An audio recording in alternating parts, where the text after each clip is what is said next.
This is Anna Karenina, part 1, chapter 21. 21. Okay, my head hurts so fucking badly. I'm gonna have to take a nap. I don't know why. Maybe it's because I ate a lot of junk food today, but I slept in, but I also got like wasted at a party last night.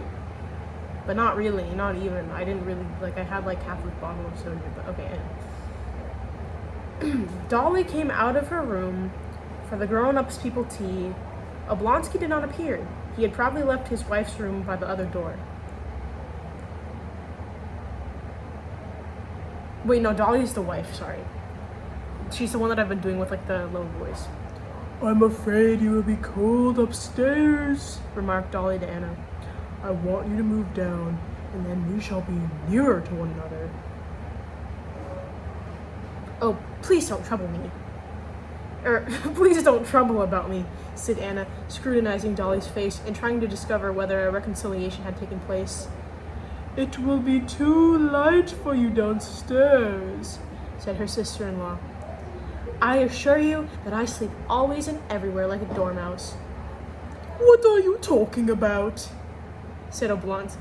What's a voice that I did like a fat voice for Oblonsky, but like, "What are you what are you talking about?" said Oblonsky, entering the room from his study and addressing his wife. From his tone, both Kitty and Anna gathered that a reconciliation had taken place. "I want to move Anna downstairs. Only the curtains must be changed. I shall have to do it myself. No one else can do it," Dolly answered, addressing him. "Goodness knows if they have quite made it up," thought Anna on hearing her tone, which was cold and calm. "Come now, Dolly. I always making difficulties," said her husband. "If you like, I will do it all." "Yes, they must have come together again," thought Anna.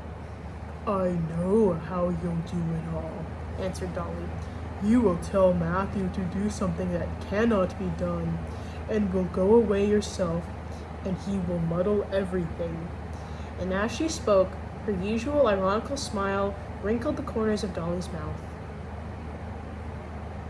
"Yes, a full reconciliation, quite complete. Thank God," thought Anna, and pleased to have been the means of bringing it about, she went up to Dolly and kissed her. "Not at all. Why do you despise Matthew and me?" said Oblonsky, turning to his wife with a slight smile.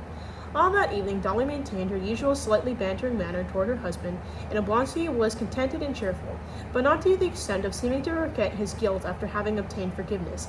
At 9:30, an unusually pleasant and happy family conversation round the Oblonsky's tea table was disturbed by an apparently very ordinary occurrence which yet struck them all as strange. While they were talking about their mutual Petersburg acquaintances, Anna rose suddenly. "I have her photo in my album," said she, "and I'll show you my Shreza's too," she added with a mother's proud smile. For toward 10 o'clock, the time when she generally said goodnight to her son and often put him to bed herself before going to a ball, she felt sad at being so far from him, and whatever they talked about, her thoughts kept returning to her curly-headed Shreza.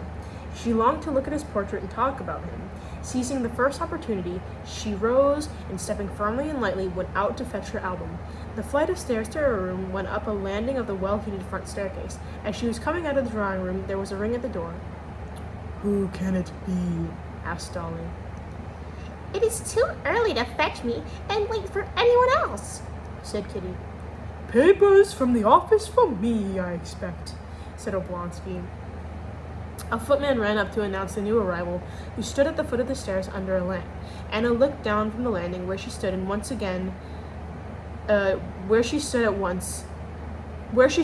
at once recognized Vronsky. And a strange feeling of pleasure mixed with fear suddenly stirred in her heart. He stood with his overcoat, feeling for something in his pockets. When Anna was halfway up the top flight, he lifted his eyes and saw her, and a look of something like embarrassment and fear came into his face. She bowed slightly and went on. I have such a bad headache, guys, I'm sorry. She heard Oblonsky's loud voice downstairs asking him to come in, and Vronsky's low, soft voice refusing.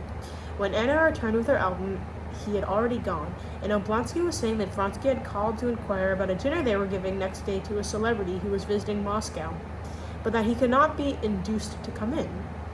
He seemed so queer, added Oblonsky.